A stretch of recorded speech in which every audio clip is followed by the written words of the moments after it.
ರಾಘವೇಂದ್ರ, ಕಾಂಗ್ರೆಸ್ ಪಾಳ್ಯದಲ್ಲಂತೂ ಕ್ಷಣಕ್ಕೊಂದು ಡೆವಲಪ್ಮೆಂಟ್ಗಳಾಗ್ತಾ ಇದೆ. ಸತೀಶ್ ಜಾರಕಿಹೊಳಿ ಅವರನ್ನ ಡಿ.ಕೆ. ಶಿವಕುಮಾರ್ ಭೇಟಿ ಮಾಡಿರೋದು ರಾಜ್ಯ ರಾಜಕಾರಣದಲ್ಲೇ ಒಂದು ಮೇಜರ್ ಬದಲಾವಣೆ ಆಗಬಹುದು ಅನ್ನೋ ರೀತಿಯಲ್ಲಿ ವಿಶ್ಲೇಷಿಸಲಾಗ್ತಾ ಇದೆ. ಈ ಕಾಂಗ್ರೆಸ್ನ ಎಲ್ಲ ಡೆವಲಪ್ಮೆಂಟ್ಗಳ ಬಗ್ಗೆ ಏನು ಹೇಳ್ತೀರಿ ರಾಘವೇಂದ್ರ? ಸಿಂಧೂರ, ಪ್ರಮುಖವಾಗಿ ಏನೋ ಈ ನವೆಂಬರ್ ಕ್ರಾಂತಿ ಅಂತ ಏನಿದೆ, ಆ ಕ್ರಾಂತಿಯ ಸೂಚನೆಗಳು ಈಗಾಗಲೇ ಎಲ್ಲವೂ ಸಹ ಸಿಕ್ಕಿರ್ತಕ್ಕಂಥದ್ದು. ಪ್ರಮುಖವಾಗಿ ಡಿ.ಕೆ. ಶಿವಕುಮಾರ್ ಅವರು ಸಿಎಂ ಸ್ಥಾನದ ಮೇಲೆ ಕಣ್ಣನ್ನ ಇಟ್ಟಿರ್ತಕ್ಕಂಥದ್ದು. ಯಾವುದೇ ಕಾರಣಕ್ಕೂ ಸಹ ಇಟ್ಟಿರ್ತಕ್ಕಂತಹ ಹೆಜ್ಜೆಯನ್ನ ಹಿಂದಕ್ಕೆ ಇಡೋ ಮಾತೇ ಇಲ್ಲ ಅನ್ನೋ ನಿಟ್ಟಿನಲ್ಲಿ ಡಿ.ಕೆ. ಶಿವಕುಮಾರ್ ಅವರು ಮುನ್ನುಗ್ತಾ ಇರ್ತಕ್ಕಂಥದ್ದು. ಹೀಗಾಗಿ ಏನೋ ಹೈಕಮಾಂಡ್ಗೆ ಒಂದು ನಂಬರ್ ಅನ್ನ ತೋರಿಸಬೇಕಾಗಿದೆ. ಆ ನಂಬರ್ ಅನ್ನ ಯಾವ ರೀತಿ ತೋರಿಸ್ಬೇಕು, ಯಾವ ರೀತಿ ಮಾಡಬೇಕು ಅನ್ನೋದ್ರ ಬಗ್ಗೆ ಡಿ.ಕೆ. ಶಿವಕುಮಾರ್ ಅವರು ಎಲ್ಲಾ ರೀತಿಯ ತಂತ್ರಗಾರಿಕೆಯನ್ನ ಮಾಡಿರ್ತಕ್ಕಂಥದ್ದು. ಈ ನಿಟ್ಟಿನಲ್ಲೇನೆ ಒಬ್ಬೊಬ್ಬ ನಾಯಕರನ್ನು ಸಹ ಭೇಟಿ ಮಾಡ್ತಾ ಇರ್ತಕ್ಕಂಥದ್ದು. ಅದರಲ್ಲೂ ಪ್ರಮುಖವಾಗಿ ಸಿದ್ದರಾಮಯ್ಯನವರ ಕೋಟೆಗೆ ನುಗ್ಗಿ ಅವರ ಸೇನಾನಿಗಳನ್ನೇ ಎಳ್ಕೊಂಡು ಹೋಗುವಂತಹ ಐಡಿಯಾವನ್ನ ಡಿ.ಕೆ. ಶಿವಕುಮಾರ್ ಅವರು ಮಾಡಿರ್ತಕ್ಕಂಥದ್ದು. ಇದು ಮೊದಲ ಭಾಗವಾಗಿ ಕೆ.ಜೆ. ಜಾರ್ಜ್ ಅಂದ್ರೆ ಸಿದ್ದರಾಮಯ್ಯನವರ ಅತ್ಯಾಪ್ತರಲ್ಲಿ ಒಬ್ಬರಾಗಿರ್ತಕ್ಕಂಥ ಕೆ.ಜೆ. ಜಾರ್ಜ್ ಅವರನ್ನ ಮೊದಲು ಭೇಟಿ ಮಾಡ್ತಾರೆ. ಅಲ್ಲಿ ಸ್ವಲ್ಪ ಮಾತುಕತೆಯನ್ನು ನಡೆಸ್ತಾರೆ. ಜೊತೆಗೆ ಸಿಎಂ ಅವರ ಗಮನಕ್ಕೂ ಸಹ ತರಬೇಕು ಅಂತ ಹೇಳ್ಬಿಟ್ಟು ಒತ್ತಾಯವನ್ನ ಮಾಡ್ತಾರೆ. ಆಯ್ತು, ಮಾತನಾಡೋಣ ನೋಡೋಣ ಅಂತ ಹೇಳ್ಬಿಟ್ಟು ಜಾರ್ಜ್ ಅವರು ಹೇಳ್ಕೊಳ್ತಾರೆ. ಅದಾದ ಬಳಿಕ ಒಬ್ಬೊಬ್ಬರನ್ನೇ ಸಾಲಾಗಿ ಡಿ.ಕೆ. ಶಿವಕುಮಾರ್ ಅವರು ಭೇಟಿ ಮಾಡ್ತಾರೆ. ನಂತರ ಡಿ.ಕೆ. ಶಿವಕುಮಾರ್ ಅವರ ನಿವಾಸಕ್ಕೆ ಜಮೀರ್ ಅವರೇ ಬಂದು ಭೇಟಿಯನ್ನ ಮಾಡಿ ಮಾತುಕತೆಯನ್ನು ನಡೆಸ್ತಾರೆ. ಅದಾದ ಕೆಲವು ಗಂಟೆಗಳಲ್ಲಿ ಒಂದು ಮೇಜರ್ ಅಪ್ಡೇಟ್ ಸಿಗುತ್ತೆ. ಡಿ.ಕೆ. ಶಿವಕುಮಾರ್ ಅವರು ಯಾರನ್ನು ಸಹ ಕರ್ಕೊಂಡು ಹೋಗದಂಗೆ ಖಾಸಗಿ ವಾಹನದಲ್ಲಿ ಒಂದು ಖಾಸಗಿ ಹೋಟೆಲ್ನಲ್ಲಿ ಡಿ.ಕೆ. ಶಿವಕುಮಾರ್ ಅವರ ಅತ್ಯಾಪ್ತ ಜೊತೆಗೆ ಡಿ.ಕೆ. ಶಿವಕುಮಾರ್ ಅವರ ಶಿಷ್ಯ ಅಂತಾನೆ ಖ್ಯಾತಿಯಾಗಿರ್ತಕ್ಕಂತಹ ಸತೀಶ್ ಜಾರಕಿಹೊಳಿ ಮತ್ತೆ ಡಿ.ಕೆ. ಶಿವಕುಮಾರ್ ಅಂದ್ರೆ ಹಾವು ಮುಂಗ್ಸಿ ತರ ಇದ್ದಕ್ಕಂತಹ ನಾಯಕರು. ಅಂತಹ ಒಬ್ಬ ನಾಯಕನನ್ನೇ ಡಿ.ಕೆ. ಶಿವಕುಮಾರ್ ಅವರು ಫೋನ್ ಮಾಡಿ ಕರೆಸ್ಕೊಂಡು ಮಾತುಕತೆಯನ್ನು ಆಡ್ತಾರೆ. ಅಂದ್ರೆ ಡಿ.ಕೆ. ಶಿವಕುಮಾರ್ ಅವರ ತಂತ್ರಗಾರಿಕೆ ಯಾವ ರೀತಿ ಇದೆ ಅನ್ನೋದನ್ನ ನಾವು ಅರ್ಥ ಮಾಡ್ಕೋಬೇಕಾಗಿದೆ. ಸಿಎಂ ಸ್ಥಾನಕ್ಕೆ ಏರೋದಕ್ಕೆ ಯಾವೆಲ್ಲ ಸರ್ಕಸ್ ಬೇಕೋ ಆ ಸರ್ಕಸ್ ಅನ್ನ ಡಿ.ಕೆ. ಶಿವಕುಮಾರ್ ಅವರು ಒಂದೊಂದೇ ಮೆಟ್ಲನ್ನ ಹತ್ಕೊಂಡು ಹೋಗ್ತಾ ಮಾಡ್ತಾ ಇದ್ದಾರೆ. ಯಾಕಂದ್ರೆ ಇನ್ನೇನು 2-3 ದಿವಸದಲ್ಲಿ ಹೈಕಮಾಂಡ್ ನಾಯಕರು ಡಿ.ಕೆ. ಶಿವಕುಮಾರ್ ಮತ್ತೆ ಸಿದ್ದರಾಮಯ್ಯನವ್ರನ್ನ ಕರೆಸಬಹುದು. ಆಗ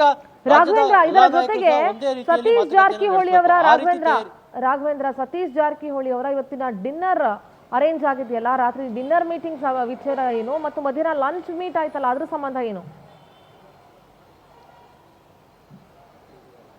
ಸಿಂಧೂರ, ಪ್ರಮುಖವಾಗಿ ಅಂದ್ರೆ ಈಗ ಡಿ.ಕೆ. ಶಿವಕುಮಾರ್ ಅವರು ಭೇಟಿ ಆದ ಬಳಿಕ ಈಗ ಸತೀಶ್ ಜಾರಕಿಹೊಳಿ ಅವರು ಸಹ ಡಿ.ಕೆ. ಶಿವಕುಮಾರ್ ಬಣದಲ್ಲಿ ಗುರ್ತಿಸಿಕೊಂಡಿರ್ತಕ್ಕಂಥ ಕೆಲವೊಂದಿಷ್ಟು ಶಾಸಕರು ಜೊತೆಗೆ ಸತೀಶ್ ಜಾರಕಿಹೊಳಿ ಅವರಿಗೆ ಆಪ್ತರಾಗಿರ್ತಕ್ಕಂಥ ಕೆಲವೊಂದಿಷ್ಟು ಶಾಸಕರನ್ನ ಕತ್ಕೊಂಡೋಗಿ ಮಧ್ಯಾಹ್ನ ಒಂದು ಊಟವನ್ನ ಮಾಡ್ತಾ ಒಂದು ವಿಡಿಯೋವನ್ನು ಸಹ ಸಾಮಾಜಿಕ ಜಾಲತಾಣದಲ್ಲಿ ಹರಿದು ಬಿಡ್ತಾರೆ. ಹೀಗಾಗಿ ಒಂದು ಟಕ್ಕರ್ ಅನ್ನ ಕೊಟ್ರ ಅಥವಾ ಒಂದು ಮೆಸೇಜ್ ಅನ್ನ ಕೊಟ್ರ ಡಿಸಿಎಂಗೆ ಅನ್ನೋ ಬಗ್ಗೆನೂ ಸಹ ಸಾಕಷ್ಟು ಈಗ ಚರ್ಚೆ ಆಗ್ತಾ ಇರ್ತಕ್ಕಂಥದ್ದು. ಇವತ್ತು ಸಂಜೆನೂ ಸಹ ಕೆಲವೊಂದಿಷ್ಟು ನಾಯಕರ ಜೊತೆಗೆ ಡಿನ್ನರ್ ಪಾರ್ಟಿಯನ್ನು ಆಯೋಜನೆ ಮಾಡಿದ್ದಾರೆ ಅಂತ ಹೇಳಲಾಗೈತೆ. ಅದೇ ಅದು ಕ್ಲಾರಿಟಿ ಇಲ್ಲ. ಯಾಕಂದ್ರೆ ಹೈಕಮಾಂಡ್ ಸೂಚನೆ ಮೇರೆಗೆ ಆ ಡಿನ್ನರ್ ಪಾರ್ಟಿಯನ್ನ ರದ್ದು ಮಾಡಲಾಗಿದೆ ಅನ್ನೋ ಮಾತುಗಳು ಸಹ ಕೇಳಿ ಬರ್ತಾ ಇದೆ. ಆದ್ರೆ ಅದೇನೇ ಆಗಲಿ ಸಹ ಊಟಕ್ಕೆ ಸೇರ್ಕೊಳ್ತೀವಿ ಅನ್ನೋ ನೆಪದಲ್ಲಿ ಕೆಲವೊಂದಿಷ್ಟು ಚರ್ಚೆಗಳು ಆಗುವ ಸಾಧ್ಯತೆಗಳು ಅಧಿಕವಾಗಿದ್ದಾವೆ.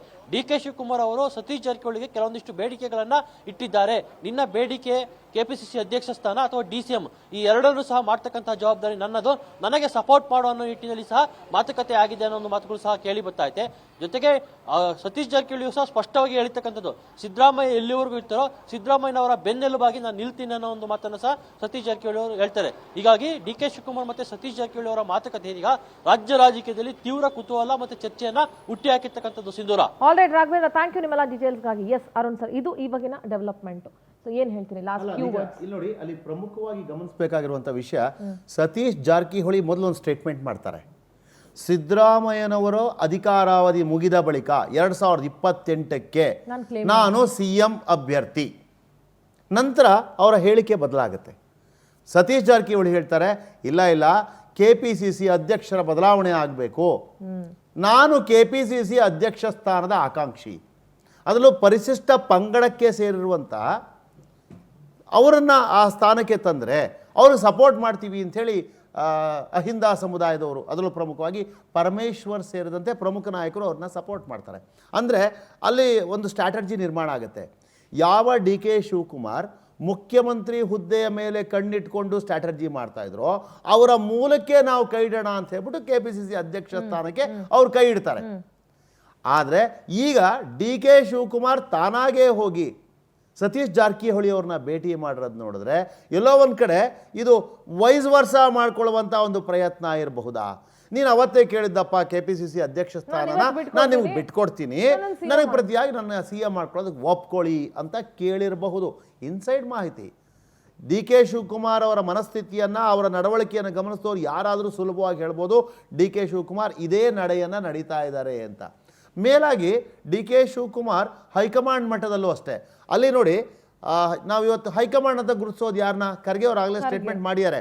ಮಲ್ಲಿಕಾರ್ಜುನ ಖರ್ಗೆ AICC ಅಧ್ಯಕ್ಷರು. ಅದು ಬಿಟ್ಟರೆ ಲೋಕಸಭೆ ಪ್ರತಿಪಕ್ಷ ನಾಯಕ ರಾಹುಲ್ ಗಾಂಧಿ, AICC ಪ್ರಧಾನ ಕಾರ್ಯದರ್ಶಿ ವೇಣುಗೋಪಾಲ್ ಅವರು, ರಾಜ್ಯ ಉಸ್ತುವಾರಿ ರಣದೀಪ್ ಸುರ್ಜೇವಾಲಾ, ಇವರಿಷ್ಟು ಜನ ನಾವು ಹೈಕಮಾಂಡ್ ಅಂತ ಪರಿಗಣಿಸ್ತೀವಿ. ಈ ಹೈಕಮಾಂಡ್ ಇಷ್ಟು ಜನರ ಪೈಕಿ KC ವೇಣುಗೋಪಾಲ್ ಎಲ್ರಿಗೂ ಗೊತ್ತಿರೋ ಹಾಗೆ ಅವರು ಸಿದ್ದರಾಮಯ್ಯನವರ ಪರ ಇದ್ದಾರೆ. ಅವ್ರು ಮೊದಲಿಂದಲೂ ಅವ್ರವ್ರಿಗೆ ಒಳ್ಳೆ ಒಂದು ಸಂಬಂಧ ಇದೆ. ಅದೇ ರೀತಿ ಇವಾಗ ಏನ್ ಬೇಕಾದ್ರೂ ಆಗ್ಬೋದು ಸಿಂಧೂರ. ಇನ್ನು 4-5 ದಿನಗಳಲ್ಲಿ ಯಾವುದೇ ಬದಲಾವಣೆ ಆಗಬಹುದು. ಈಗ ಹೇಗಿದ್ರು ರಾಹುಲ್ ಗಾಂಧಿ ಅವರು ಡಿ ಕೆ ಶಿವಕುಮಾರ್ ಅವರನ್ನ 28ನೇ ತಾರೀಕು ಬನ್ನಿ ಅಂತ ಕರೆದಿದ್ದಾರೆ. ಸಿದ್ದರಾಮಯ್ಯನವ್ರನ್ನೂ ಕರೆದಿದ್ದಾರೆ. ಬಹುಶಃ ಅವರಿಬ್ಬರೂ ಸೇರಿ ರಾಹುಲ್ ಗಾಂಧಿ ಸೋನಿಯಾ ಗಾಂಧಿ ಅವರ ಸಮ್ಮುಖದಲ್ಲಿ ಏನಾದ್ರು ಮಾತುಕತೆ ಆದಲ್ಲಿ ಒಂದು ಕ್ಲಾರಿಟಿ ಸಿಗುತ್ತೆ. ಅವತ್ತೇ ಮುಹೂರ್ತ ನಿಗದಿ ಆಗ್ಬಿಡುತ್ತೆ. ಸಿದ್ದರಾಮಯ್ಯನವ್ರ ಅಧಿಕಾರ ಬಿಟ್ಟು ಹೋಗ್ಬಿಡ್ತಾರೆ, ಏನು ಹೇಳೋಕ್ಕಾಗಲ್ಲ. ಆದರೆ ಕ್ಲಾರಿಟಿ ಸಿಗುತ್ತೆ. ಅಧಿಕಾರ ಹಸ್ತಾಂತರನೋ ಅಥವಾ ಸಚಿವ ಸಂಪುಟ ಪುನರ್ರಚನೆ. ಸಚಿವ ಸಂಪುಟ ಪುನರ್ರಚನೆ ಆದರೆ ಸಿದ್ದರಾಮಯ್ಯ ಮುಂದುವರಿತಾರೆ. ಅಧಿಕಾರ ಹಸ್ತಾಂತರ ಅಂದರೆ ಸಿದ್ದರಾಮಯ್ಯ ಕೆಳಗಿಳಿತಾರೆ, ಡಿ ಕೆ ಶಿವಕುಮಾರ್ ಮುಖ್ಯಮಂತ್ರಿ ಆಗ್ತಾರೆ. ಇದಂತೂ ಸಿಂಪಲ್. 28ನೇ ತಾರೀಕು ಜಡ್ಜ್ಮೆಂಟ್ ಡೇ.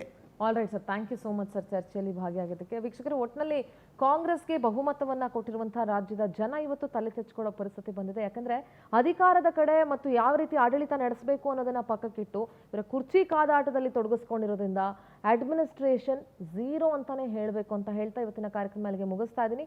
ನೋಡ್ತಾ ಇರಿ ಪವರ್ ಟಿವಿ, ಇದು ನಿಮ್ಮ ಶಕ್ತಿ.